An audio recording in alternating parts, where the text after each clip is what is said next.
Bonjour les passionnés de rando, bienvenue au podcast Jason Rando avec Joe et Lavio.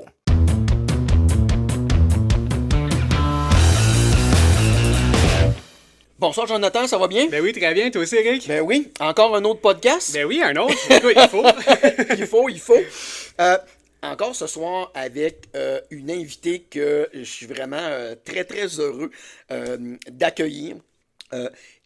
On va toujours évidemment parler de la randonnée, Ben oui. mais vraiment là sur un axe différent que beaucoup de nos passionnés, je pense, ils vont engloutir ce podcast-là parce que la photo, ça fait longtemps qu'on s'en fait parler. Ouais. La cinématographie, ça fait longtemps qu'on s'en fait parler. Puis c'est vraiment... Même toi puis moi, on va dévorer ça aussi. Ah non, c'est clair, puis on se le fait demander. Fait que là, je pense que les gens vont vraiment être contents. Donc, aujourd'hui, on a la chance d'accueillir Marie-France Lécuyer, qui est une aventurière, une randonneuse, une vidéaste, une photographe. Bonjour, Marie-France. Bienvenue, Marie-France. Salut, bien contente d'être là. Donc, toi, ça va bien aujourd'hui? Ouais, ça va super bien. Yes, sir, yes, sir. Là, question niaiseuse, tu nous parles de où aujourd'hui, là? Tu te trouves être dans quelle ville? Parce que là, évidemment, on fait pas ça en présentiel. Non, mais là, moi, je suis à Montréal parce que je travaille dans un blitz de post-production pour mon prochain long-métrage. Oui. Mais vous m'attrapez lors des rares moments où je suis à Montréal parce qu'on va se le dire, là, je me promène pas mal. Ben, en tout cas, on est bien content de t'avoir attrapé. On va te, ben oui. on va te garder avec nous un petit peu pour ce podcast-là. On va en profiter comme il faut. Ben, Marie-France, nous autres, on commence toujours avec la question qui tue en partant. Parce que c'est une question, normalement, qui est facile à répondre, mais je pense que tout le monde déteste répondre à cette question-là. Qui est Marie-France Lécuyer? Je peux pas dire que je vais détester répondre à cette question-là. Je pense que c'est quand même une question essentielle. C'est sûr que, je peux me décrire d'abord professionnellement pour les besoins de la thématique du podcast, mais je suis réalisatrice puis photographe documentaire spécialisée en photographie puis en cinéma d'aventure depuis quelques années. Mais moi, c'est vraiment l'humain qui est au centre de ma quête là, depuis plusieurs années. En fait, c'est une deuxième carrière pour moi. Je viens du milieu de la recherche en sciences humaines. Donc, l'humain a toujours été au cœur de mes intérêts, de mes préoccupations, de mes questionnements. Puis je pense que c'est ce qui donne un peu la couleur à ma démarche artistique puis à ce que j'ai envie de raconter comme histoire, autant en photo qu'en vidéo que dans les films. Donc voilà, sinon sur une base plus personnelle ou plus du côté de l'aventure, je suis clairement une randonneuse, une grande randonneuse. J'aime la randonnée de longue distance, j'aime les expéditions multisports aussi. Je m'intéresse pas mal à tout ce qui tourne autour du plein air puis de l'aventure. Beaucoup au territoire nordique aussi, au territoire québécois que j'ai appris à découvrir puis à redécouvrir au cours des dernières années depuis la pandémie. Mais donc voilà, une fille qui aime l'humain et qui aime la nature, le territoire, qui a envie de jouer dehors puis de mieux comprendre un peu toute la dimension intime, psychologique de l'aventure. Et ça promet. Ça promet vraiment une très belle réponse complète, détaillée. Là. Tu nous as parlé de randonnée dans ça. Est-ce que tu pourrais nous dire ce qui t'a attiré initialement dans ça, dans le fond? Ouais, en fait, moi, j'ai longtemps fait de la randonnée, même j'ai commencé plus fin de l'adolescence, début de l'âge adulte, à faire des randos d'une journée, de quelques jours, été comme hiver, donc je suis tombée dedans quand même assez jeune. Mais là où la montagne puis la plus longue randonnée est rentrée dans ma vie, je dois remonter en 2012-2013. En fait, moi... un des points tournants de mon parcours de vie, c'est en 2012, ma mère s'est fait diagnostiquer d'un cancer, puis elle est décédée assez rapidement, en l'espace de 6 mois. Et moi, initialement, quand elle s'est fait diagnostiquer, j'ai décidé de m'impliquer auprès de la Société de recherche sur le cancer, puis de m'inscrire à un programme qu'on appelle le Challenge SRC, qui est un programme de collecte de fonds et de voyage fait en l'honneur d'une personne qui est atteinte ou décédée du cancer. Donc, je me suis inscrite à ce challenge-là pour aller faire l'ascension du Kilimandjaro. Donc, premier grand voyage dans ma vie, première expérience avec la haute montagne aussi. J'étais jamais allée en altitude. Au Québec, on a des belles collines, on a des belles petites montagnes, mais il faut quand même traverser aux États-Unis pour expérimenter, je pense, un peu plus les vraies zones alpines. Mais même dans l'est des États-Unis, on n'a pas la chance, nous, d'avoir des terrains de jeu pour se pratiquer avec l'altitude. Donc, c'était ma première grande aventure en montagne. Et entre le moment où je me suis inscrite à ce programme-là, j'ai commencé à me préparer physiquement, m'entraîner, tout ça, en faire de plus en plus.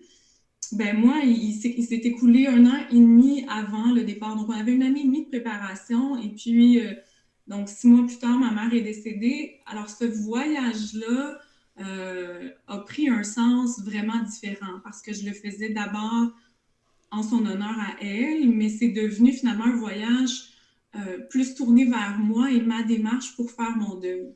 Je lui ai promis d'aller porter ses cendres au sommet.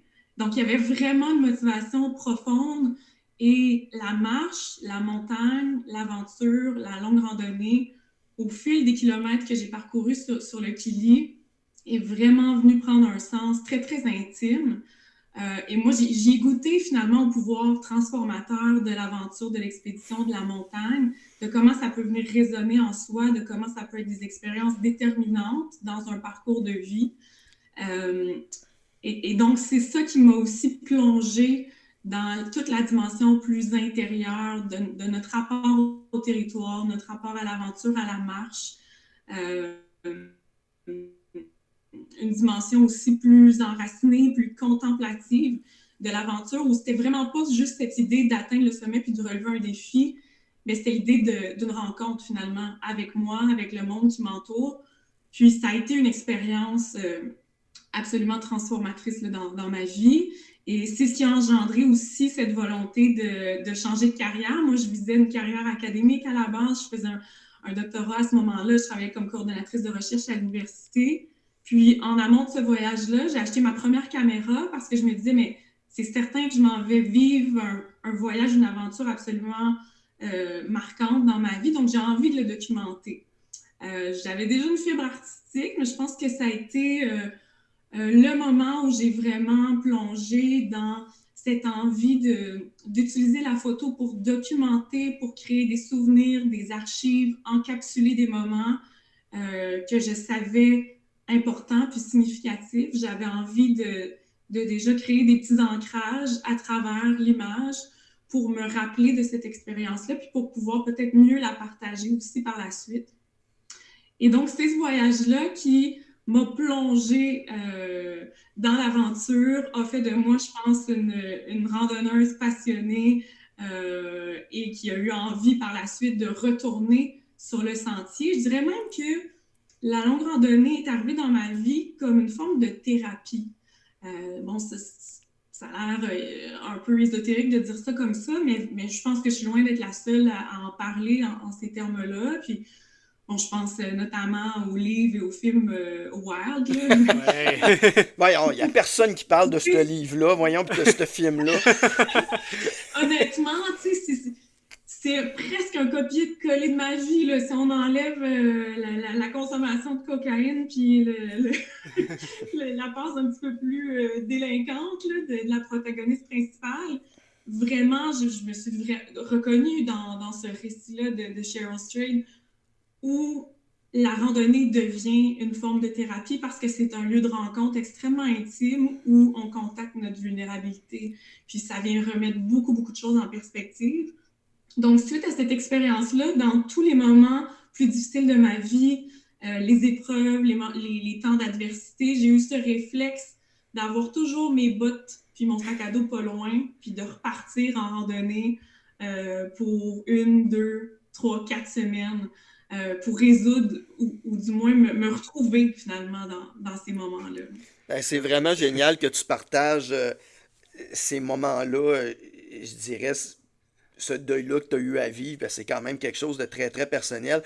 Mais quand tu parlais du Kilimandjaro, puis tu parlais de ton processus et tout ça, je pense que ça a dû résonner des petites cloches avec toi, Jonathan. À 100%, parce que sais, je viens juste de vivre cette même expérience-là. Là. Moi, ça fait même pas 6 mois que j'arrive du Kilimanjaro. Puis, tu sais, j'ai vécu cette aventure-là aussi. Mon premier film que j'ai fait à vie, c'est mon documentaire sur le Kilimanjaro. La première fois que je me suis vraiment équipé en caméra pour filmer ça, c'est pour le Kilimanjaro. Fait que, tu sais, tout comme cette vibe-là, puis l'aventure, l'expérience, tu sais, je te comprends tellement là-dessus. Tu sais, moi, c'était moins pour des deuils que comme vraiment comme un sortir de ma zone de confort puis me développer en tant que personne, mais l'aventure du Kilimanjaro, je trouve que c'est parfait pour ça. Tu traverses le monde, tu arrives dans une nouvelle place, c'est dépaysant. C'est parfait pour justement comme vivre une première nouvelle expérience. Là. Puis comme tu me parlais de tes documentaires aussi, puis que tu aimes beaucoup le côté humain, puis j'imagine que tu as vu ça beaucoup en Afrique au Kilimanjaro, parce que moi, c'est ce que j'ai adoré. Là. Absolument. Moi, je suis complètement tombée en amour avec la Tanzanie, les Tanzaniens, la culture là-bas, les cultures de l'Afrique de l'Est aussi. Ce voyage-là devait durer 1 mois et finalement a duré 1 an. Oh, wow! OK. C'est le même. C'est le même 1, mais pas tout à fait la même longueur. Mais je te comprends, je suis resté 2 semaines, puis j'aurais resté comme tellement plus longtemps. Mais dans le fond, suite à cette merveilleuse description-là dans le fond, comment t'as connu et que t'as exploité la randonnée, mais à travers tout ça, parce que je sais qu'on a parlé un peu ensemble aussi, là, je sais que tu vas avoir des affaires à nous raconter sur le Népal aussi, là, mais comment t'en es venu à un moment donné à dire, OK, moi, je veux faire des expéditions, je veux faire de quoi de plus... oui, c'est le fun, la longue randonnée, là, mais il me semble j'ai besoin de quoi de plus, là. Comment t'en es venu? Ça a été quoi ta démarche pour en arriver là à un moment donné? Mais c'est vrai qu'aujourd'hui, je dirais que l'aventure les expéditions, c'est vraiment un mode de vie pour moi. C'est sûr que ça fait partie de mon métier, mais ça s'infiltre aussi dans le personnel, puis ça devient carrément un mode de vie, puis il y a toute une philosophie de vie qui vient avec ça. Mais pour être honnête, je sais pas si c'est moi qui l'ai choisi ou si c'est pas plutôt l'aventure qui m'a choisi. Parce que ça s'est installé dans ma vie de manière assez progressive. C'est parti d'un intérêt, de différentes expériences que je suis allée accumuler ici et là. Mais c'est vrai qu'initialement, l'aventure faisait plus partie de ma vie personnelle. Puis sur le plan professionnel, moi, quand j'ai changé de carrière, je suis allée étudier en photographie. Puis quand je suis sortie de mon cours, je voulais vraiment faire du documentaire vraiment tourné vers l'humain, du documentaire social, la photographie humaniste, mais pas forcément dans un contexte d'aventure. Puis, à un moment donné, il y a eu un point de convergence parce que j'ai accepté des mandats comme photographe d'expédition, c'est-à-dire que j'accompagnais des groupes dans des expéditions et des aventures de toutes sortes, des groupes corporatifs aussi, que ce soit en canot, en montagne et puis sur des voiliers. Cette expérience-là m'a amenée à travailler ensuite comme reporter de bord sur des grands voiliers de course océanique, des Volvo 60. Donc, je suis partie faire de la course au large pendant un peu plus que 4 ans. J'accompagnais des équipes qui faisaient des courses, dont une équipe qui se préparait pour la Transat Québec-Saint-Malo. Et ça, ça fait en sorte que mes mandats professionnels comme photographe devenaient de plus en plus axés vers le sport, le plein air et l'aventure, l'expédition. Puis à un moment donné, je me suis rendu compte que finalement, mes qualités comme aventurière et adepte de plein air faisaient de moi une vraiment meilleure photographe et vidéaste et vice-versa. Donc, c'était des vases communicants finalement. Puis, progressivement, c'est comme s'il y a eu un espèce de point de convergence dans ma vie. Je me suis mis à faire de la photo et des films documentaires, mais vraiment dans un contexte d'aventure parce que c'est ce qui faisait partie de ma vie. Et puis je pense que les sujets qu'on est les mieux outillés à traiter, c'est les sujets qui nous interpellent personnellement, c'est les sujets qui nous passionnent, pour lesquels on développe un intérêt spécifique. Puis face auxquels on a un rapport émotif aussi, parce que ça nous permet de les traiter de manière beaucoup plus personnelle, beaucoup plus en profondeur, avec une certaine unicité aussi. Puis c'est ce qui nous donne nos couleurs comme photographe.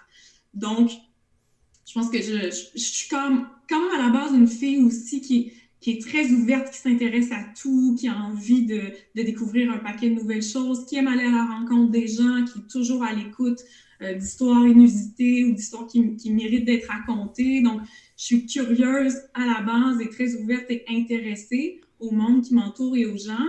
Donc, c'est un peu une opportunité finalement que de bifurquer vers le monde de l'aventure, mais forcément que dans les années à venir, j'aurai la chance de travailler aussi sur d'autres sujets, ça j'en suis certaine, mais à un moment donné, on se spécialise, puis là, je sens que vraiment l'aventure m'a choisi d'abord, puis que moi, là, je l'ai choisi en retour. Ah, wow, je te file tellement là-dessus. Puis là, tu nous as parlé un peu comme tu travaillais dans les ressources humaines au début, tu as acheté la première caméra pour le Kilimanjaro, puis là, tu es rendu en photographie d'expédition, puis de films d'expédition. Mais c'est à quel moment que tu as comme décidé que c'est ça que tu voulais faire, comme toi, est-ce que tu t'es concentré sur la photo, la vidéo, puis d'aventure, là? Je dirais que c'est vraiment pendant la pandémie qu'il y a eu un déclic parce que juste avant, c'est une période où je travaillais énormément comme reporter de bar là, sur les voiliers. On se préparait pour la Transat Québec-Saint-Malo en juillet 2020. Et moi, ça faisait 2 ans que j'accompagnais cette équipe-là. Je préparais un documentaire sur ce sujet-là aussi. Et juillet 2020, sans grande surprise pour personne, la course a été annulée, comme à peu près tous les événements sportifs à ce moment-là. On est en pleine crise, plein cœur de la pandémie. Et donc, ce projet-là, pour moi, est annulé. Puis, tous mes projets aussi autour, je devais aller au Népal à l'automne. Mes projets à ce moment-là étaient beaucoup à l'international. Et tout était annulé. Donc, je me retrouvais devant un grand vide, devant un certain vertige aussi à me demander, mais comment, tu sais, je suis une photographe assez émergente aussi à ce moment-là. Je suis quand même dans mes premières années de pratique professionnelle. Puis là, soudainement, ça se mettait à quand même bien aller les projets. Puis du jour au lendemain, ben tout s'arrête. Fait que je me suis posé la question comment je vais faire dans l'immédiat, mais aussi dans les années à venir pour pratiquer mon métier, quel genre de sujet je vais pouvoir traiter. Puis devant cette espèce de remise en question, puis de petites crises existentielles ou professionnelles, ben j'ai fait ce que je fais de mieux dans les moments difficiles, c'est-à-dire que j'ai pris mon sac à dos puis mes bottes de randonnée, puis je suis partie marcher. Je suis allée traverser le Sentier international des Appalaches en Gaspésie sur 650 km. Donc, ça a été mon projet de pandémie pour me retrouver, pour me recentrer. C'est un projet donc très personnel à la base, puis déjà au fil des premiers jours, des premiers kilomètres, il y a vraiment une réflexion professionnelle qui s'est imposée à moi, comme si finalement je redécouvrais un espace riche en sujets documentaires, puis riche en aventures, mais dans mon territoire immédiat. Donc ça m'a ramené dans une réflexion sur le rapport qu'on entretient avec notre territoire immédiat comme terrain d'aventure, comme lieu à explorer. Ça m'a donné envie de découvrir puis de redécouvrir un paquet de sentiers puis d'endroits au Québec, chez nous, puis de questionner mon rapport personnel, mais aussi de me plonger dans une démarche, une réflexion plus collective sur quel genre de rapport on entretient avec notre territoire au Québec. Ça m'a amené à aller à la rencontre aussi de peuples autochtones. Donc, ça m'a propulsé tranquillement vers de nouveaux sujets. Puis c'est là que tout a émergé, c'est-à-dire que c'est vraiment au fil du SIA sur ces 650 km qu'au retour, je me suis dit, mais là, j'ai vraiment envie de me concentrer sur des projets documentaires d'aventure ici au Québec. À ce moment-là, je faisais seulement de la photographie. Un autre projet de pandémie, ça a été d'aller faire l'INIS en réalisation documentaire. Donc, pour bifurquer vers le cinéma, je touchais déjà un peu à la vidéo, mais là, j'avais vraiment envie de faire des films documentaires. Donc, je suis allée me former pendant cette période-là. Donc, la pandémie, pour moi, était très, très payante, finalement, et riche en expérience parce que je saisissais cette occasion-là pour brasser un peu les cartes de ma carrière, puis remettre les choses en perspective, en question, puis me centrer sur ce que j'avais vraiment envie de faire. Et initialement, moi, je suis revenue du SIA là, complètement en amour avec la longue randonnée, avec le territoire québécois, avec un constat que finalement, je le connais pas tant que ça, mon territoire immédiat, puis une curiosité, une envie de le parcourir. Puis cette année-là, 2020-2021, j'ai marché plus que 3000 km au Québec. Je pense qu'il n'y a pas un sentier que j'ai pas fait quand même encore, parce qu'il y en a énormément, mais j'en ai fait beaucoup. Et j'ai découvert aussi les monts Wapishka, les fameux monts Grou. C'est cet hiver-là que j'ai fait la traversée hivernale des Wapishka avec des amis, puis que je suis finalement tombée en amour avec ce massif montagneux-là, qui a eu une envie d'aller à la rencontre du peuple Innu, et ça m'a mené vers mon premier gros projet documentaire d'expédition, qui est le projet Wapishka. Qu'on va parler plus en détail tantôt. Mais non, c'est vraiment, c'est incroyable, toutes les choses, mais surtout ta passion qu'on sent à travers tout ce que tu nous dis pour ce que tu fais. Puis moi, la question que là, j'aimerais te poser, parce que là, je pense que tu nous as amené naturellement vers ta passion pour rendre en image, que ce soit en photo ou en vidéo, ce que tu vis. Euh, c'est quoi vraiment qui vient te chercher, qui t'attire particulièrement euh, à travers la capture d'images dans ces environnements-là, que ce soit la photo ou la vidéo, là? C'est clair que pour moi, il y a vraiment une envie de documenter, de venir encapsuler un moment, puis de pouvoir raconter une histoire. Pour moi, l'image, c'est d'abord et avant tout un médium pour raconter une histoire. Me raconter moi, raconter l'histoire de quelqu'un d'autre, c'est ce qui m'intéresse le plus. En fait, je pense que le documentariste, c'est vraiment dans l'altérité, c'est-à-dire qu'on s'intéresse à l'autre, aux autres, au pluriel. Mais je pense que c'est vraiment ce pouvoir-là de l'image pour documenter et raconter que je trouve absolument fascinant. Et que je trouve que c'est un médium qui est extrêmement riche. Et après, ça m'amène un peu à parler de la subjectivité, parce que des histoires à raconter, il y en a plein, des paysages à capturer aussi. Mais je pense que ça renvoie au rapport que nous, photographes, on entretient avec notre sujet. Ça renvoie à notre propre expérience, à notre intention à la base. Et c'est ce qui fait, je pense que on a le pouvoir de raconter des histoires qui sont humaines et personnelles et qui vont venir interpeller les gens. C'est à quel point on peut mettre de nous finalement de notre cœur puis de nos propres réflexions dans notre travail. C'est cette part-là de subjectivité, je trouve, qui devient intéressante puis qui fait en sorte que il peut y avoir 100 photographes qui vont capturer la même scène puis on va avoir 100 images totalement différentes, là. Donc ça, je trouve ça vraiment intéressant dans le médium, à quel point avec un outil très technique à la base, on arrive à faire quelque chose de très créatif, de très personnel, de subjectif, qui est vraiment un art finalement. Wow. Ça donne le goût, hein? Ah oui, à 100%. Puis là, tu nous parles de comme raconter une histoire et tout, mais pour toi, ça serait quoi la chose la plus importante quand que tu captures une image, là? C'est sûr que, tu sais, comme photographe, on a toujours cette question-là en tête de, c'est quoi une bonne image, finalement, là? Qu'est-ce qui fait... Parce qu'on est dans un monde qui est saturé d'images. On est bombardé sur les réseaux sociaux, notamment. On en voit puis on en consomme à vitesse grand V. Donc, qu'est-ce qui fait qu'on va s'arrêter sur une image, qu'on va prendre le temps de la regarder, qu'on va prendre le temps de se laisser émouvoir aussi, puis de vraiment la recevoir? Moi, tout ça m'indique que finalement, les bonnes images, c'est les images qui nous touchent. C'est les images dont on va se souvenir. Des mois, des années plus tard, on peut avoir un souvenir très précis d'une image, donc elle va traverser le temps, elle va bien vieillir.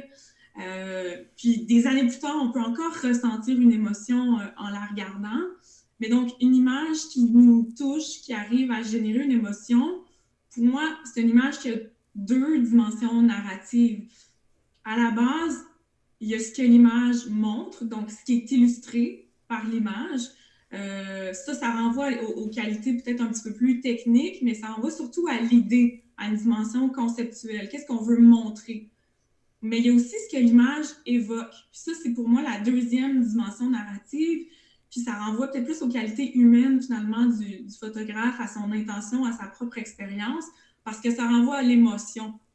Et ça, c'est très, très différent. Tu sais, qu'est-ce qui fait qu'une image va venir nous toucher? C'est pas juste une belle image réussie techniquement. Je pense qu'on est capable de reconnaître le talent, mais des fois, des images moins fortes sur le plan technique vont générer plus d'émotions. Donc, il y a vraiment les deux dimensions à considérer. Puis ça, je pense que quand on photographie, surtout quand on commence, on est beaucoup pris dans la technique. Puis à un moment donné, plus on la maîtrise, cette technique-là, plus elle vient au service de la créativité, puis qu'on est capable de communiquer une émotion, un ressenti, une expérience.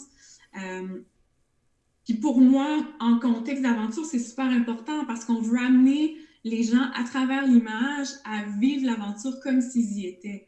On veut communiquer une expérience qui va venir susciter leur imaginaire. Ils vont voir une photo, ils vont entendre la tempête, ils vont sentir le vent, ils vont sentir le froid, ils vont se raconter leur propre histoire. Tu sais. C'est là que moi, ma subjectivité comme photographe vient rencontrer celle du spectateur qui, lui, ça vient faire écho à ses propres expériences. Puis c'est fou comme au contact d'une image, on peut ressentir les choses finalement. Puis ça, c'est la dimension que je trouve absolument fascinante de mon travail. Mais pour vraiment arriver à créer une image qui va générer une émotion, il faut être capable de faire preuve de sensibilité, ça renvoie à nos qualités humaines. Ça prend beaucoup d'empathie aussi par rapport à notre sujet. Puis je trouve que la photographie ou la vidéographie en contexte d'aventure nous amène naturellement à ça parce qu'on est souvent dans une approche participative. On n'est pas juste observateur, on le vit nous aussi. Tu sais, quand on accompagne un groupe, on vit les difficultés, on vit les aléas météo, on vit les éléments, on fait partie de l'expérience nous aussi. Donc, c'est d'emblée un travail qui est extrêmement subjectif, puis de se servir de sa propre expérience, de son propre ressenti pour venir propulser l'image, puis communiquer une émotion. Je pense que ça fait partie des forces de ce qu'on peut communiquer là, en contexte de documentaire d'aventure. C'est... En tout cas, moi, entendre tout ça, ça m'amène vraiment à me rendre compte que moi, tu sais, comme je commence, je suis très très amateur, tu sais, je filme mes affaires avec mon téléphone cellulaire, mais malgré que je suis capable d'arriver à de très très beaux résultats que les appareils qu'on a aujourd'hui, mais ça me ramène beaucoup à quand je suis allé faire ma traversée de Madère au mois de septembre dernier, qui a été ma plus belle rando, une de mes plus belles randos à vie.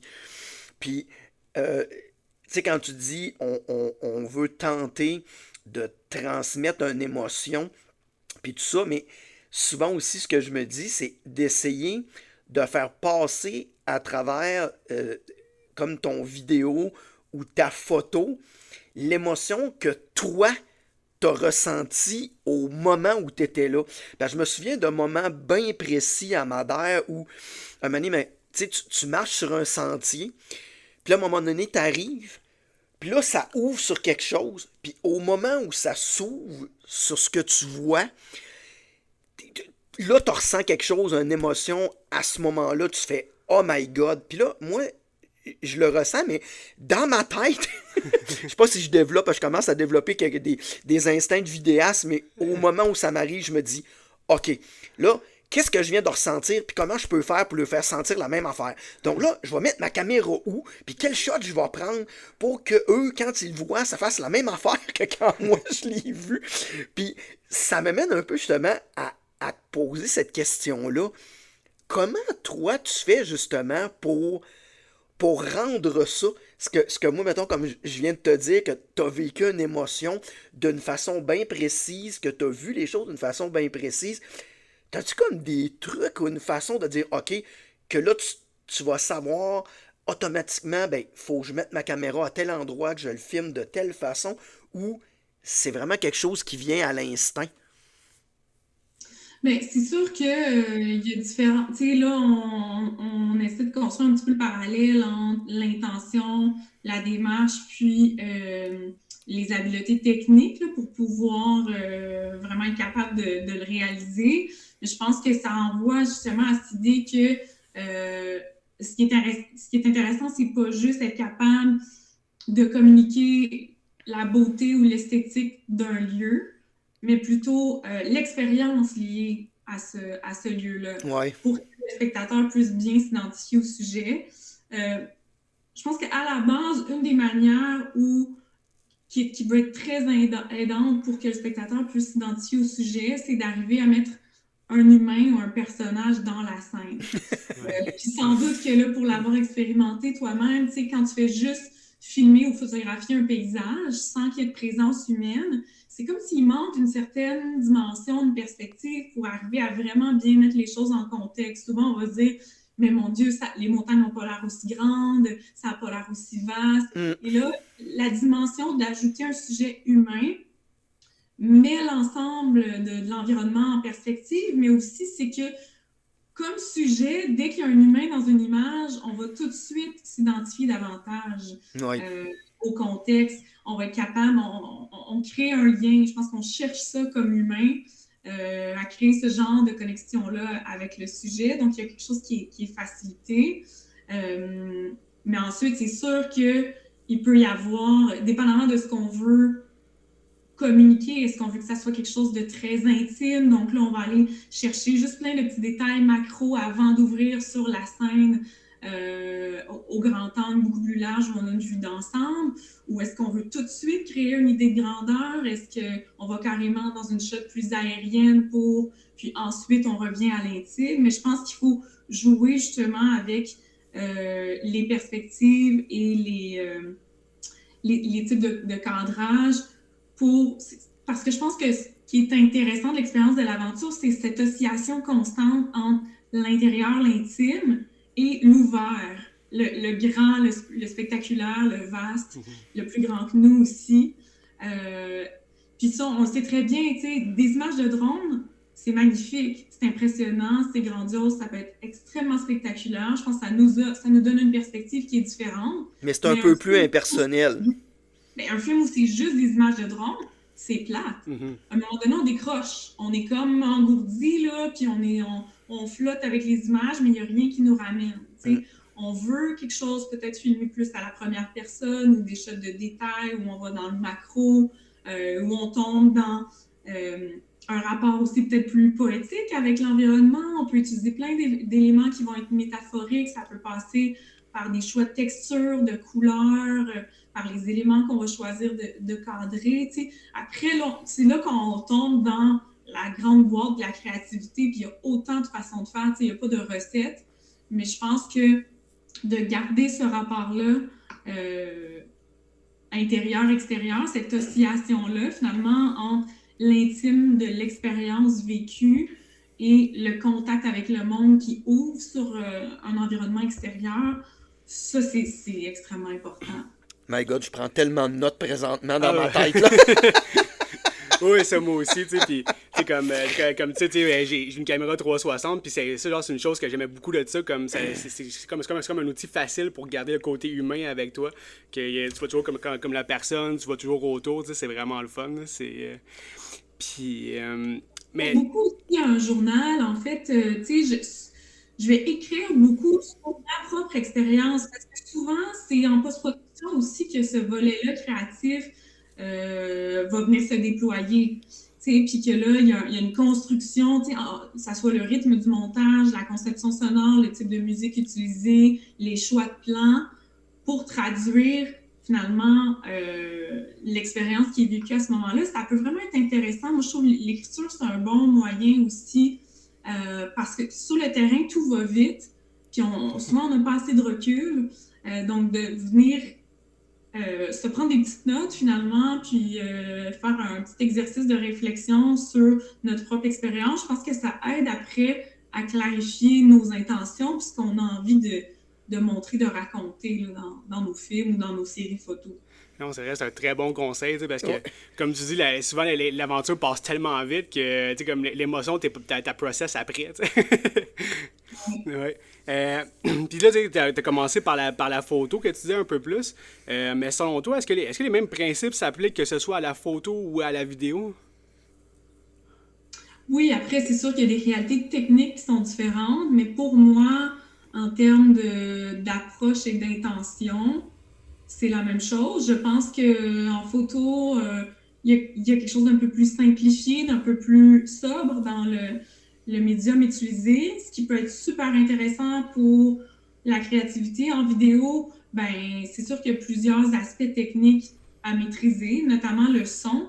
Je trouve que le son, c'est souvent un aspect qui est négligé. En documentaire, puis en documentaire d'aventure, c'est encore plus un grand défi, là, on s'entend. Là. On est dans des environnements absolument pas contrôlés où c'est vrai, ça peut être difficile d'aller chercher du bon son. Puis il y a comme ce réflexe naturel, je sais pas pourquoi, on est peut-être tous plus visuels qu'auditifs dans la vie, mais c'est comme si on a l'impression que l'image, c'est 90% du film, alors que vraiment, particulièrement en documentaire, c'est 50-50. Si on a des images écœurantes, mais qu'on n'a pas de bon son, ça va venir assez rapidement être assez faible. Si c'est juste des images sur de la musique, ça peut être intéressant, mais encore là aussi, il nous manque une dimension pour vraiment plonger le spectateur dans l'expérience. Donc, être capable de faire du bon son, c'est tellement une valeur ajoutée. À la limite, pour se pratiquer, ça peut être intéressant de faire des sorties où on fait juste du documentaire sonore. Là, les podcasts sont à la mode. Il y a des gens qui font du documentaire sonore de manière tellement créative. Mais donc, je trouve que ça ajoute une dimension qui est essentielle à maîtriser pour le film et le documentaire. Mais après ça, on peut aussi travailler en équipe, là, avec des gens. Mais je pense que le week-end prochain, je sors avec juste mon micro puis je fais ça. Oui, on pense pas à ça. Hein, l'image prend quand même beaucoup de place dans nos approches, mais en documentaire. Puis après, ça peut être intéressant aussi d'envisager des projets photos, donc images statiques et son. Il y a moyen comme de recréer des univers puis de proposer des expériences documentaires aux spectateurs au-delà du film et de la photographie pure. On peut travailler avec des médias mixtes, je pense que ça peut être super intéressant. Mais ouais, pour moi, le son, ça reste encore le maillon faible, là, souvent en documentaire d'aventure. Je trouve que ça mérite qu'on s'y attarde davantage. Ouais, puis surtout des gars comme nous autres qui font de la montagne, là. Je te dis que le son et le vent, ça, c'est pas des bons amis. Dans le fond, mettons pour un peu aller vers un petit peu sur clore peut-être la boucle un peu du côté peut-être là vidéographie cinématographique. Je sais que ça se fait pas rapidement, mais peut-être en quelques mots, est-ce que tu aurais des trucs à donner aux gens, mettons, qui voudraient commencer ou qui sont débutants dans le domaine de la photographie, de la vidéographie d'aventure, genre un peu peut-être des trucs du métier que tu as appris, peut-être qui pourraient leur sauver peut-être des erreurs puis les faire progresser un peu plus vite, peut-être? C'est sûr que, tu sais, les erreurs sont aussi importantes là, dans nos parcours. Moi, c'est vraiment dans les expériences les plus difficiles que j'ai appris le plus. Aussi, le métier, donc je pense qu'on s'en sort pas là, de ces erreurs-là qu'on va faire. Puis, tu sais, on peut vraiment se poser la question, est-ce que c'est des erreurs ou c'est finalement juste le processus normal? La courbe d'apprentissage. C'est obligé, tu sais, pour apprendre puis développer son œil, son style, son expérience à travers ça.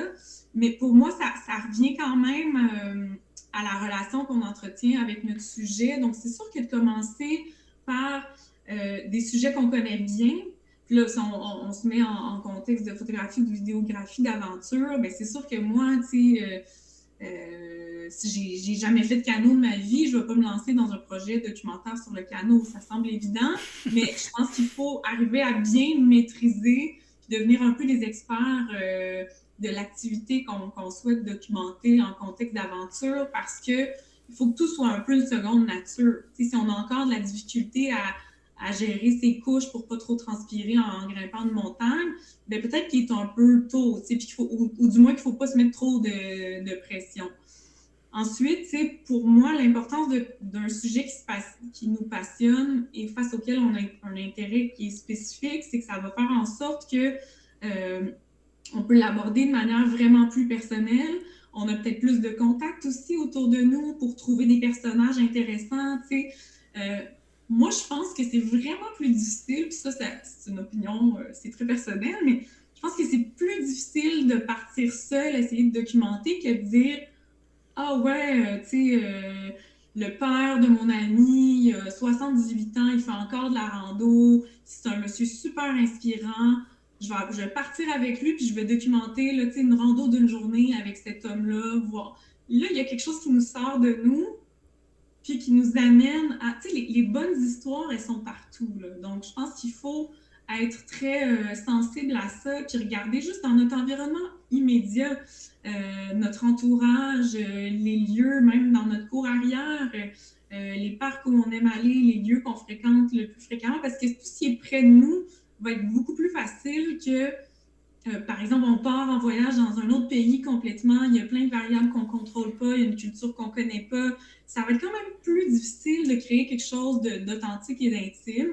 À ce moment-là, il est peut-être mieux d'assumer au maximum sa posture de touriste, puis que ça soit qu'on utilise ça pour créer un film. Donc, je pense que l'intention, elle est importante, c'est-à-dire qu'avant une sortie, de se poser la question, tu sais, qu'est-ce que j'ai envie de documenter ou de raconter? C'est quoi vraiment l'histoire? Puis même si c'est juste du paysage, il y a une histoire aussi.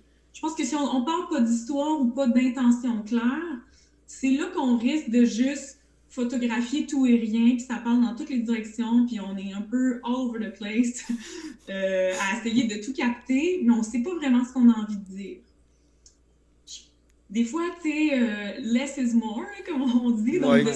de se concentrer sur une intention, une chose précise, quelque chose qu'on a envie de transmettre puis de communiquer, ça vient mettre un focus sur les images qu'on va capter. On sait pourquoi, tu sais, on les prend pas juste parce que c'est beau, on les prend parce qu'elles racontent quelque chose. Il y a un moment précis, tu sais, où la personne attache ses bottes ou la texture d'un arbre. Tu sais, faut vraiment se laisser porter par cette intention-là, qui pour moi est très connectée aussi à notre instinct. C'est-à-dire que, tu sais, là, je parle d'intention, puis on dirait qu'on est beaucoup dans notre tête à essayer de analyser c'est quoi l'histoire, poser les trucs. C'est pas juste un travail cérébral. Clarifier l'intention, c'est ce qui permet qu'une fois sur le terrain, on se ramène à notre instinct. Parce que quand la tête sait où elle s'en va, ben le cœur peut suivre, puis c'est là qu'il y a de l'émotion qui vient s'infiltrer dans le travail, puis que ça devient intéressant. Tu sais, il y a Cartier-Bresson, un photographe célèbre, qui disait, dans le fond, photographier, c'est arriver à mettre sur la même ligne la tête, l'œil et le cœur. Mais c'est vraiment ça. Puis ça, c'est vrai en photo comme en vidéo. C'est-à-dire qu'à partir du moment où le cognitif, la technique, le cérébral est aligné avec notre regard, puis avec notre cœur, avec notre monde émotif et humain, ben c'est là que la magie opère puis qu'il se passe quelque chose. Là. Ouais, c'est comme. Ça revient, je trouvais ça drôle. Là, je sais qu'un sculpteur célèbre qui avait dit quelque chose un peu de similaire à ça. Je sais pas si c'était Michel-Ange, en tout cas, je suis peut-être dans le champ à 300 000 à l'heure, mais je sais qu'un sculpteur célèbre un moment donné qui avait dit tu sais, comment tu fais pour sculpter des aussi belles œuvres, puis tout ça. Il dit, moi, il dit, j'ai rien créé. Il dit, la statue était là dans le bloc de pierre. Il dit, moi, je l'ai juste libérée, tout simplement. Ouais. Puis j'ai toujours trouvé que ça donnait vraiment une belle interprétation, vraiment, un peu comme tu viens de dire, que dans le fond, c'est pas tant le côté technique qui est important, mais plus toute l'émotion puis l'intention derrière, là, si on résume rapidement ce que tu viens de nous dire. Pour moi, c'est le plus important. Puis je pense que c'est encore plus vrai aujourd'hui alors que les caméras nous facilitent la vie. Là, les aspects techniques, honnêtement, on peut être assez débutant puis s'équiper d'un kit de base puis arriver à faire un super travail. Là. Je pense qu'aujourd'hui, on n'est plus tant limité par la technique. C'est sûr que plus on maîtrise la technique, plus une fois qu'on est sur le terrain, ben c'est une seconde nature puis tout s'aligne plus facilement, avec plus de fluidité, mais les appareils d'aujourd'hui nous permettent bien des erreurs, puis de rattraper des petits pépins techniques qu'on a pu avoir sur le terrain, puis même, tu sais, il y a des modes automatiques. Tu sais, moi, je veux dire, ma façon de travailler techniquement, c'est sûr que je travaille en mode manuel, j'ai appris, mais je suis vraiment pas de ceux qui vont défendre jusqu'au bout le mode manuel. Je pense que le mode qui fonctionne, c'est celui avec lequel vous avez de la facilité puis qui ne sera pas une barrière sur le terrain. Parce que je pense que ce qu'on a envie de raconter, d'exprimer, ben, c'est encore plus important que la vitesse du shutter speed et tout. Après, une fois qu'on maîtrise ça, là, on se donne des armes, des outils au niveau créatif pour aller plus loin. Mais à la base, on peut faire des trucs très simples qui vont interpeller les gens. Je pense que si on a à choisir entre les deux, c'est vraiment plus l'intention puis notre qualité de présence au sujet qui vont faire qu'on va faire une bonne photo ou un bon film versus nos prouesses techniques. Ah, ça, il y a beaucoup de monde qui m'ont dit, tu sais, justement, on a comme parlé des cellulaires tantôt, mais tu sais, maintenant, tu prends un bon cellulaire, puis tu peux prendre des belles photos. Puis justement, pratique l'intention, pratique ce que tu veux montrer, puis quand que tu seras rendu habitué, éventuellement, upgrade, puis va plus loin, tu sais, ça... Ouais, c'est sûr et certain. Puis, peux-tu nous dire, là, maintenant, comme tu travailles comme sur, comme, sur des beaux projets d'expédition, des beaux projets d'aventure, comment que tu as réussi à pour pouvoir couvrir les projets comme ça? Ben, d'abord, en faisant de plus en plus moi-même, puis donc ça crée des contacts, on rencontre des gens, je me suis liée d'amitié avec des gens avec qui je suis partie en expé, puis là, tranquillement, c'est un petit milieu, hein, tu sais, puis moi, je pense que les relations sont essentielles, de rencontrer des gens, ben, ça amène ailleurs, ça amène des opportunités, puis moi, j'ai toujours eu envie de vraiment sortir de ma zone de confort, c'est-à-dire de me lancer dans des aventures avec des gens qui avaient plus d'expérience que moi dans un domaine pour essayer d'apprendre au maximum, puis d'évoluer, tu sais, de faire mes propres armes comme aventurière. Donc, je pense que dans l'échange, puis dans ces rencontres-là, ça m'a amené beaucoup d'opportunités. Fait qu'en quelque part, je me suis toujours entourée d'amis. Puis si les gens n'étaient pas des amis d'emblée, ben, ils sont devenus en cours de projet parce que c'est des contextes aussi de tournage puis de réalisation qui sont super intimes. Là. On développe des liens avec les gens, on est là 24/7. Les barrières tombent assez rapidement. Ah ben oui, tout ce qui est expédition, c'est très vite que les barrières... Ah, t'as pas le choix. Si t'es pour te taper ses nerfs, tu vas te taper ses nerfs vite, puis après ça, faut que tu règles tes problèmes. Puis si t'es pour t'aimer, tu t'aimes vite aussi. Tu sais, comme, on aurait dit que tout est amplifié. Hein? Ouais, il y a plus de gêne, il y a plus... Ben, on peut pas se cacher ni se mentir, hein. En contexte d'aventure, là, on est confronté à notre vérité, puis les autres sont exposés à notre vérité. Oui. Je pense que c'est ce qui fait qu'il y a des expériences très fortes qui vont sortir de ça. Mais donc, moi, les différents projets d'aventure, en fait, je pense qu'il y a eu une bifurcation importante. Initialement, je faisais plus les projets des autres, c'est-à-dire que ça devenait des mandats, on m'approchait avec des mandats, puis là, de plus en plus, ben, je fais mes propres projets, tu sais, je développe mes propres projets de film. Je pense que ça a été une transition vraiment importante et formidable, parce que pour moi, c'est une chance, en fait, d'avoir l'occasion de pouvoir réaliser mes propres projets. C'est une nuance qui est importante parce que, comme artiste, c'est sûr que moi, ça me permet de m'engager dans des projets qui sont très alignés avec ma démarche à la base. Donc, il y a quelque chose de super intéressant. Puis, dans la dernière année, c'est ça, l'hiver dernier, en fait, j'ai eu 2 tournages. Ça a été des expériences extraordinaires. Là. D'abord, le projet Wapishka, dont je vous ai parlé un petit peu plus tôt, qui était une expérience humaine assez unique. C'était une expédition interculturelle avec un groupe d'Inuits de la communauté de Pessamit, puis des jeunes allochtones de la région de Bécomo. Donc, on est parti faire la traversée hivernale des monts Wapishka l'hiver dernier, une expédition de 5 jours au cœur de l'hiver, en raquette, en autonomie complète, qui était axée finalement sur l'idée d'une rencontre, d'un rapprochement, puis ultimement d'une réconciliation entre autochtones et allochtones. Donc, une aventure qui est vite devenue profondément humaine. On n'était plus du tout dans la performance ou dans cette idée de devoir accomplir un certain nombre de kilomètres à chaque jour. C'était vraiment le focus a rapidement été mis sur cette volonté de créer des liens, d'apprendre à se connaître, d'aller à la rencontre de l'autre. Ça a été une expérience absolument mais très touchante, mais fondamentale, parce que moi, je dirais que ça a même changé mon propre rapport au territoire, tu sais, puis ce contact-là avec la façon de faire, puis la vision des Autochtones, notamment des Inuits, pour moi, ça a été très, très marquant. C'est un rapport au monde qui est très différent du nôtre. C'est une vision du monde axée sur la circularité, donc tout est très relié, le territoire fait partie de la culture et de l'identité de manière très, très intime.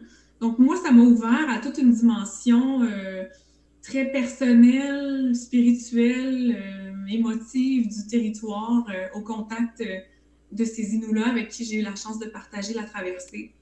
Et donc, ce projet-là a donné lieu à un documentaire sous 2 formes. C'est une exposition photo et multimédia qui est présentée à la station Wapishka en ce moment, puis pour toute la prochaine année, mais aussi un court-métrage documentaire, donc un film de 28 minutes, où on va à la rencontre des membres de l'expédition.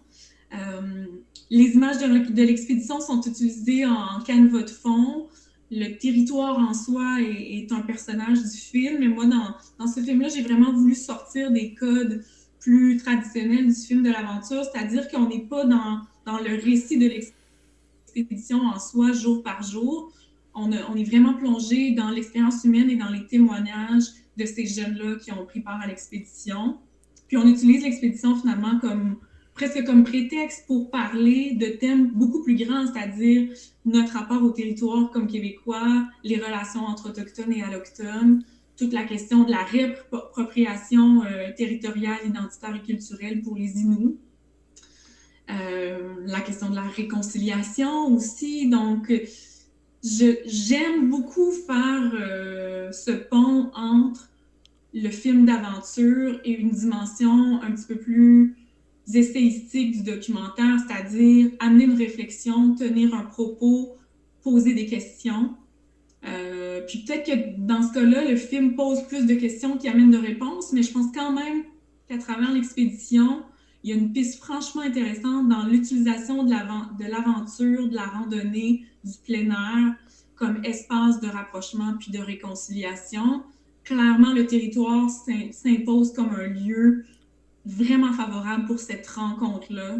Un lieu où finalement on se rend compte qu'on est tous profondément les mêmes, qu'on est des humains, qu'on a plus de similarités que de différences, qu'il y a beaucoup de choses qui nous unissent et que ce qui nous différencie est une force finalement, est une richesse, qu'on a énormément à apprendre des Autochtones, de leur savoir, des pratiques ancestrales, mais aussi juste du paradigme dans lequel ils entrevoient le monde, puis du rapport extrêmement sain qu'ils ont avec la terre, avec l'environnement, avec le territoire, alors que nous, peut-être que de manière générale, on est un peu trop déconnectés ou qu'il y a des choses qui se sont perdues là, depuis quelques années qui, je pense, sont essentielles pour faire face à plein d'enjeux, là, qu'on parle de problèmes climatiques, de santé mentale, de santé en général, d'adopter un mode de vie plus sain, de se poser les bonnes questions, puis de prendre soin les uns des autres, puis de prendre soin de notre terre.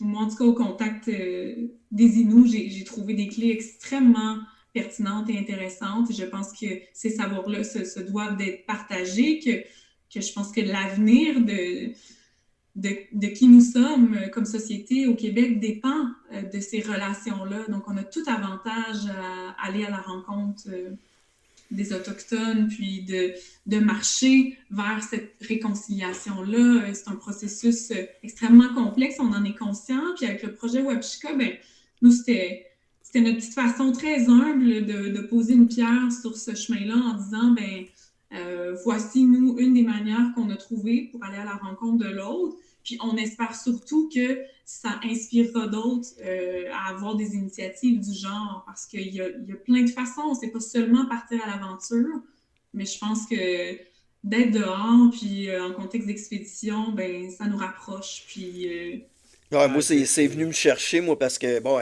je faisais des farces tantôt, on s'était déjà parlé de ce projet-là, toi puis moi, ensemble. Mais moi, je viens de Bécomo, tu sais, j'ai passé une grande partie de ma vie là, donc euh, j'ai eu justement à vivre toute cette espèce de séparation-là entre les Autochtones et les Blancs pour un paquet de raisons, valables ou pas valables, ou peu importe. C'est pour ça que j'ai bien hâte de voir ton court documentaire, mais au-delà de ça, euh, sans trop s'étirer, il y a un autre, c'est parce qu'il y a un autre projet sur lequel tu as travaillé Ouais. qui venait me chercher vraiment beaucoup aussi, puis que j'aimerais que tu nous parles un petit peu là, de quoi Là, on est moins dans l'intime, mais plus dans un challenge. Là, tu nous en parler un peu? Je vais te laisser donner le punch toi-même.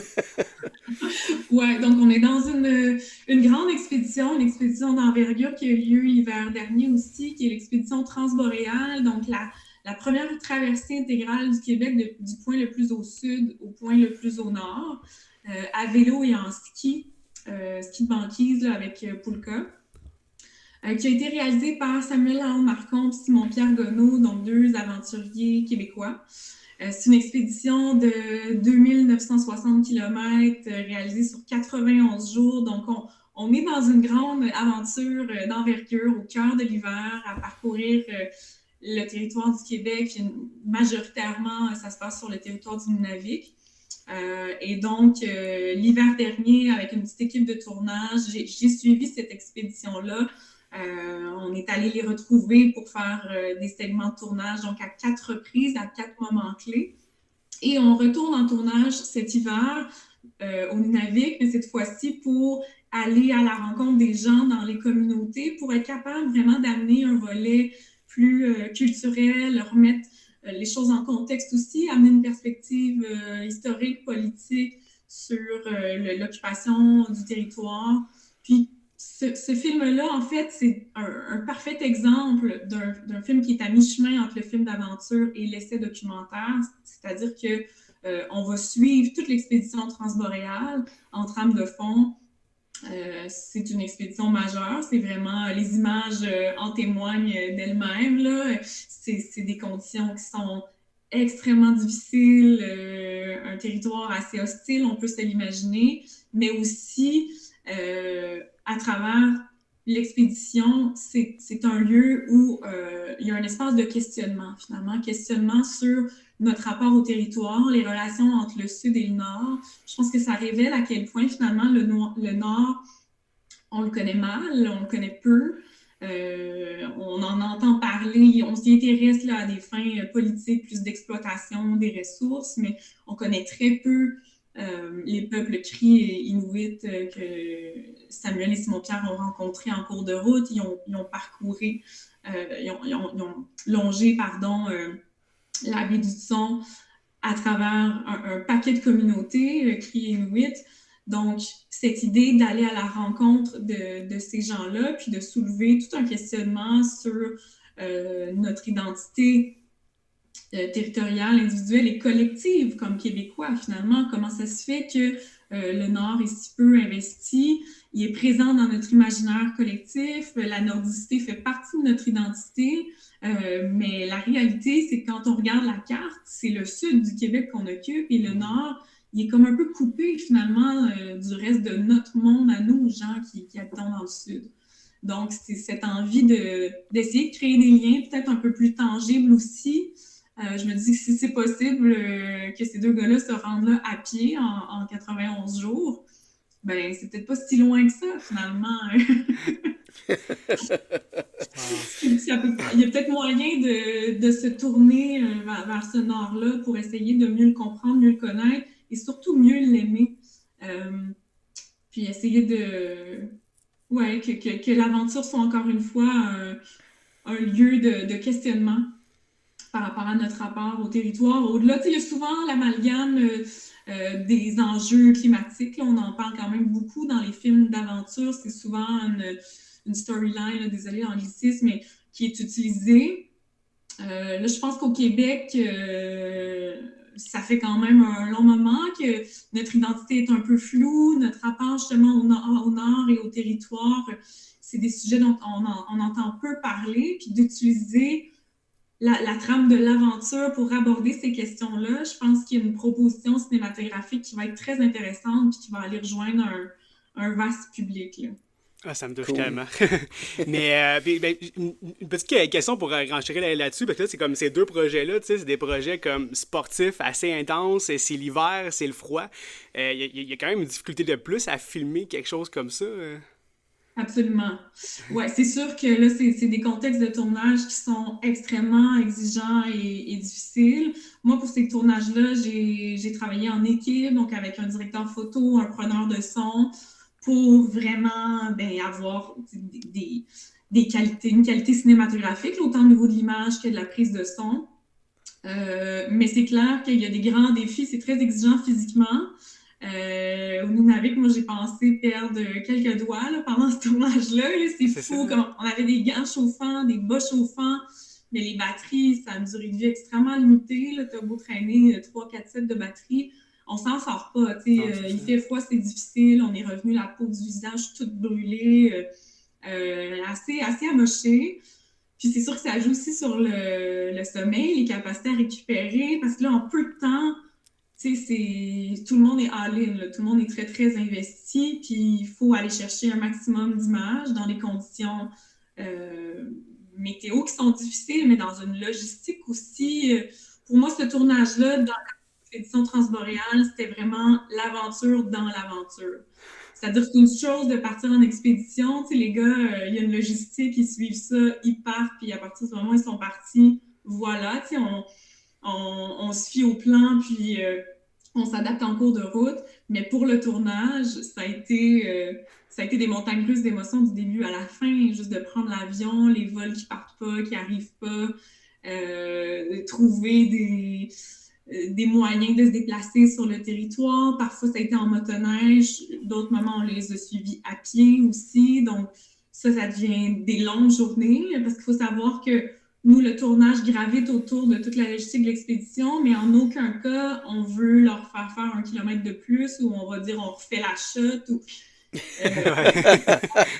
Il n'y a rien de stagé. Il faut que le tournage puisse s'orchestrer de manière très fluide autour de l'expédition, mais il ne faut pas que l'expédition soit impactée, ou du moins le moins possible, par le tournage, parce que pour eux, c'est déjà très exigeant, puis on ne veut pas leur en rajouter. Donc, c'est sûr qu'on est une équipe, on travaille ensemble. Il y a quelques petits moments où on a dû s'ajuster de part et d'autre, mais c'est surtout à nous à faire le bon pas de danse puis à s'organiser pour que tout soit assez tête au niveau de la logistique pour impacter le moins possible l'expédition. Donc, c'est sûr qu'à la base, ça fait appel à des gens qui ont cette envie-là de l'aventure. Tu sais, Ouais. le directeur photo avec qui je suis partie, qui a été celui avec qui j'ai travaillé pour Wapishka aussi, Marc-André Bilodeau, pour moi, c'est un vrai warrior. Là, tu sais, je m'attends à rien de moins parce que il faut, une fois sur le terrain, ben, c'est sûr, être capable de livrer, avoir un plan A, B, C, D, être capable de s'adapter extrêmement rapidement. Il y a des pépins d'équipement, c'est sûr, il y a des trucs qui brisent, il y a des trucs qui gèlent. L'équipement est poussé au bout, là, dans des conditions de froid extrême, d'humidité, de neige, on rentre à l'intérieur, de la buée.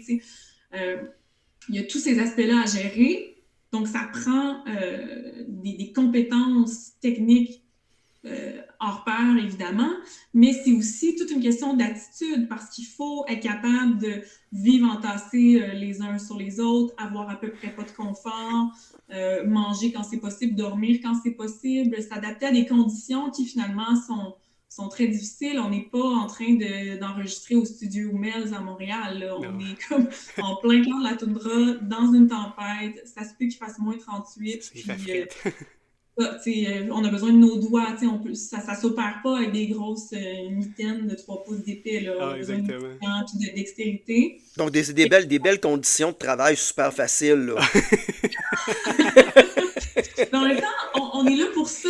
On se dit, si c'était si On facile, veut. tout le monde le ferait. Puis Exactement.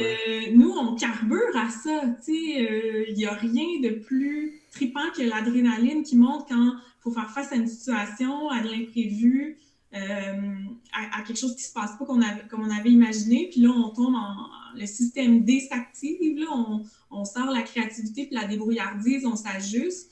Il n'y a rien de plus trippant que de sortir d'une journée comme ça puis de se dire comme « Wow, on l'a fait! » C'est comme atteindre un sommet. Pour moi, il y a plein de parallèles à faire avec le monde de l'aventure. C'est que non seulement on survit dans ces conditions-là, mais on les recherche en quelque part. on a le goût de ça, là. On veut se mettre un peu dans la merde des fois ou jouer avec les limites, prendre des risques pour vivre cette espèce de thrill-là. Je pense qu'on se sent très vivant dans ces moments-là.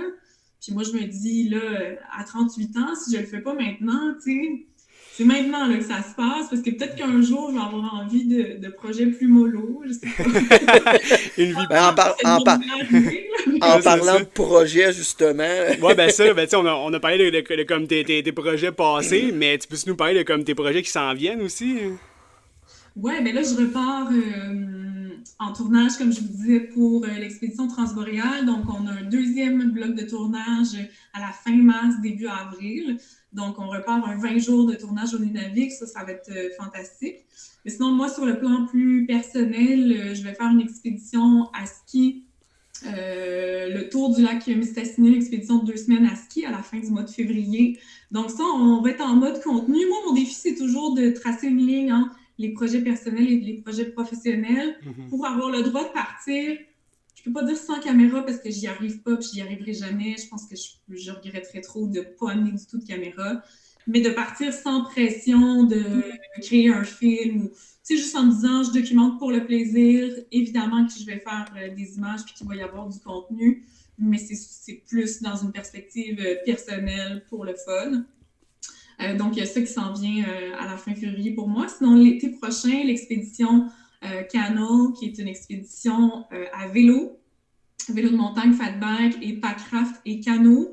De Whitehorse au Yukon jusqu'à Tuktoyaktuk au territoire du Nord-Ouest. Donc, Ça va être beau, ça. une longue récit à traverser la Canal Trail à vélo, vélo de montagne avec des traverses de rivière à gué en packraft. Et une fois arrivé sur le Mackenzie, ben, on part descendre le Mackenzie là, jusqu'à Tuktoyaktuk. Donc, une longue, je pense, un 600 km là, de canot. Wow! Ouais, une belle expé, encore une fois, à l'Appel du Nord. Et évidemment qu'il va y avoir du contenu de créer. Là, on veut faire un court film documentaire, mais qui va être sans doute plus pour le web. Mais donc, oui, impossible de partir vivre une aventure comme ça sans la documenter. Ah non, sans... ça... une fois que tu commences, je pense que c'est impossible de ne pas le faire. Ouais, c'est ça, ça devient très difficile.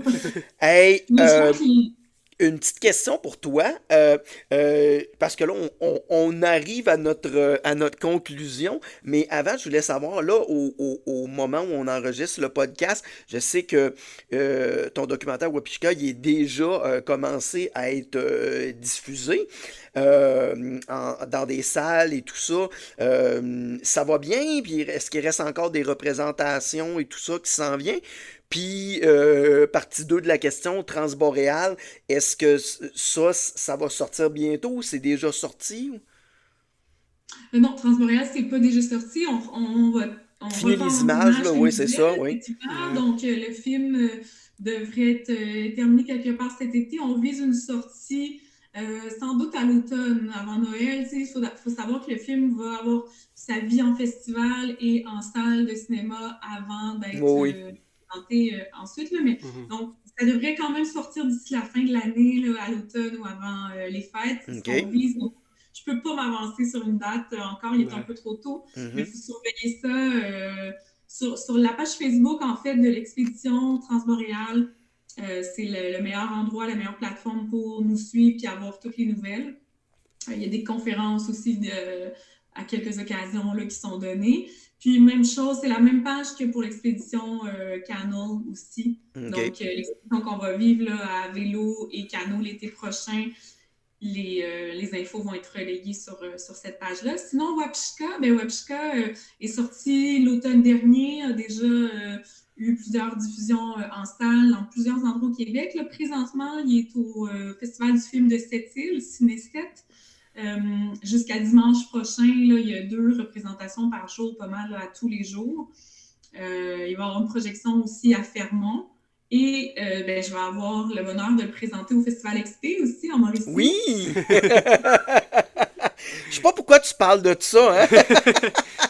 Non, parce que justement, Marie-France va être une des conférencières au Festival XP, avec lequel passionné de rando est partenaire. Puis on va avoir la chance de voir en même temps le documentaire et que tu puisses partager, comme tu le fais avec nous aujourd'hui, toutes ces belles connaissances-là, mais surtout ta passion. C'est un Ouais, véritable plaisir de t'entendre parler de ce que tu fais. Puis ça a été aussi un énorme plaisir de t'avoir avec nous aujourd'hui. oui, oui, on entend ta passion, puis c'est beau à voir. Là, Ben, merci beaucoup au nom de moi et de Jonathan, un puis gros merci. de notre communauté passionnée de rando, de nous avoir donné de ton temps aujourd'hui. Ben, merci à vous deux de l'invitation. C'était vraiment un plaisir. Moi, c'est toujours un bonheur de parler de mes passions comme ça avec vous. Puis au plaisir de se croiser sur les sentiers. Yes, sir. Yes. Puis évidemment, comme on le dit à toutes les fois, si vous avez aimé le podcast, si vous avez aimé nos podcasts, n'hésitez pas à nous évaluer sur les différentes plateformes, à nous suivre, parce que là, on a beaucoup de podcasts qui s'en viennent. Ouais. Puis, vous pouvez regarder ceux qu'on a déjà fait. Encore une fois, c'était Eric et Joe. Yo pour Passionné de rando au podcast Jason Rando. Merci tout le monde. Merci À tout la le monde. prochaine. À la prochaine.